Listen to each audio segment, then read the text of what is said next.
Siyabulela kakhulu ngexesha lakho. Sijonge okhethweni. In fact abantu abaninzi bathi lo mcimbi wa lempela sonto weANC lo mgubho weminyaka elikhulu neshumi nambili. In essence ngaphezulu kokubaleka kwe-30 years of democracy now iphinde futhi launcha ne-elections zalonyaka. I-elections ezibaleke kakhulu given all the challenges that your party is facing. Kodwa ke i-province yakho yase-Eastern Cape enye ye-province ekubonakala ngathi i-ANC inethemba kakhulu loba noko kuyo i-threats aren't as much. How does that make you feel? Well, because it is as a result of work that we're doing. We are in a revolution, so you jealously guard the gains you have made in a revolution. And the fact is that we are where we are as a province is as a result of the experiences we have gone through. That province is one of those provinces that were hardest hit by the colonial system, by the apartheid system as well. We have been detached to the economic hub of the country. You would understand this Eastern Cape and the Western Cape that are almost 1,000 kilometers away from the hub. All others are in a radius of 500 kilometers, so it's easy to connect other economies. So we had to focus on that, particularly in this term, realizing the weaknesses and the challenges we have gone through in the past, even post the democratic or post 1994. We continue to experience some teething problems of bringing that province together into one province. Remember, this is a province that has been made up of 3 administrations, Ciskei, Transkei, and Republic. It hasn't been an easy exercise just to do that on its own. But we've done a lot of job. Yes, of course, we are coming from a very low base, a lot of challenges, huge infrastructure backlog, but our people are appreciating the work that ANC government has been trying to do in that area to change their lives. Hence, we're now focusing more on economic development because we believe that's how we are going to stop the outward migration, the movement of our people to other provinces like Gauteng, etc. But of course, Gauteng is everything. And unfortunately, people of Eastern Cape are living dual life. Gauteng, Durban, Western Cape, even in other provinces where you have got minerals. But we are doing our level best. We have identified niche areas, the areas of growth, where we think that if we focus on them, we'll be able to diversify the economy of the province from reliance on automotive sector into agriculture, as well as the maritime economy and all other related economies that we can have. We have identified a lot of potentials in the green economy, whether it's cannabis and others. So we are aggressive. We are looking at that. We are improving the infrastructure, particularly the road network infrastructure and the rail. Because for us to industrialize, you need that. We are working hard on the issue of the NH. You would understand that still, because of us being very far even from Mpumalanga, we've got a huge challenges of the NH supply in that area. But a lot of these renewable energies are going that direction. And maybe that Eskom is committing to improve the transmission capacity, but also while working on this nuclear now, which has been identified, Tainspan is one of the key. We are visiting that together with the Minister of Electricity next week and Eskom, because those are really catalytic projects that we will be able to see moving forward. Mzimvubu Dam, N2 Highway, 2 longest, largest bridges in Africa are being built there in the Wild Coast to tame the Wild Coast. Alfred Nzo and OR Tambo, those are most poorest districts in the country. But they are also having a huge population of our people. This is where the mining sector is drawing its human resource from. So we are looking at those issues, working with the capital, working with the private sector to turn around the socio-economic outlook of our province. Ndiyavuya ibe nguwe o raise that issue, because that was going to be my second question exactly. Eyoba abantu abaninzi bathi one of the reasons ANC is so confident in Eastern Cape is because of dependence of a large section of the population on grants, and then this fear that if ANC ingaphuma ekubuseni i-grants zingaphela. Having a population that is dependent on grants and thus supporting you for that reason is not something to be proud of, is it? Definitely, yes. That's why we're doing a lot of work in terms of opening up the economy of that province. Yes.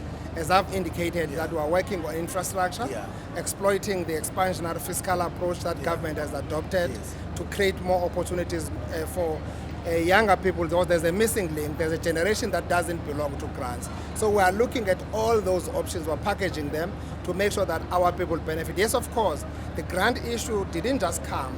It's part of our government strategy to push back frontiers of poverty, knowing the background where we are coming from. But we're opening it up, those opportunities. Other people will complain about factories in Timbaza that are no longer working.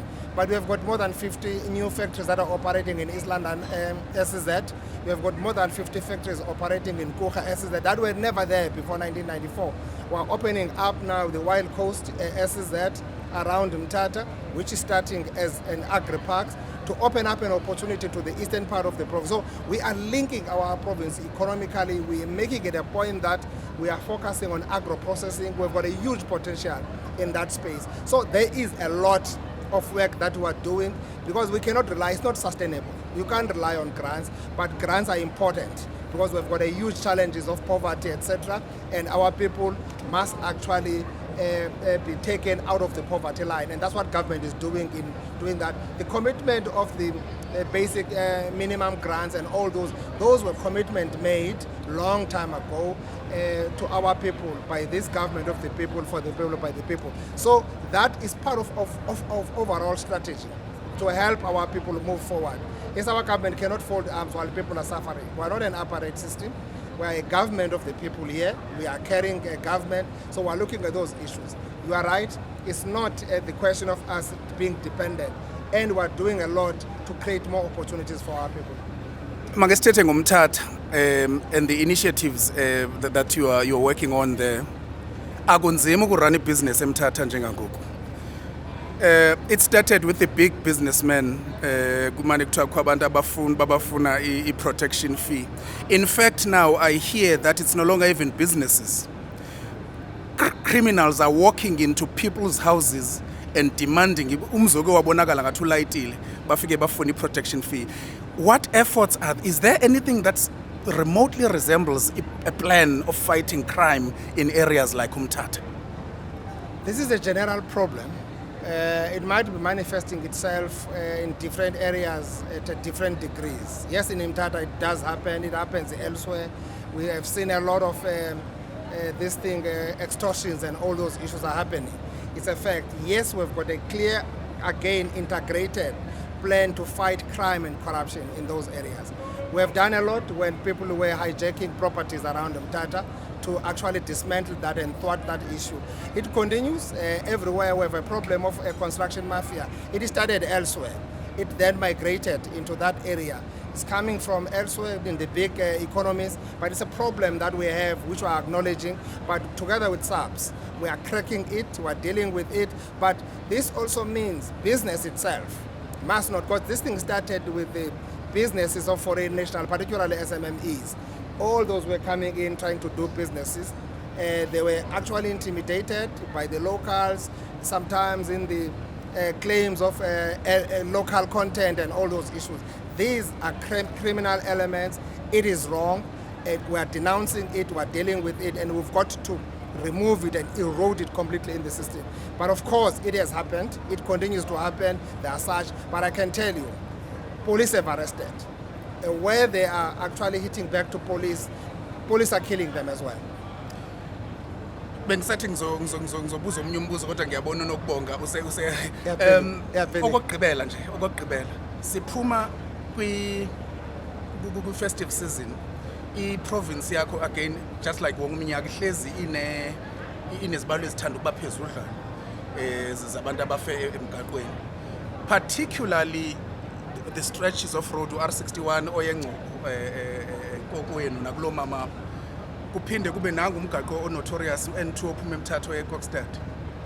I'm looking because some of these problems have a lot to do with spatial planning. I don't know if the same term applies as ezilalini.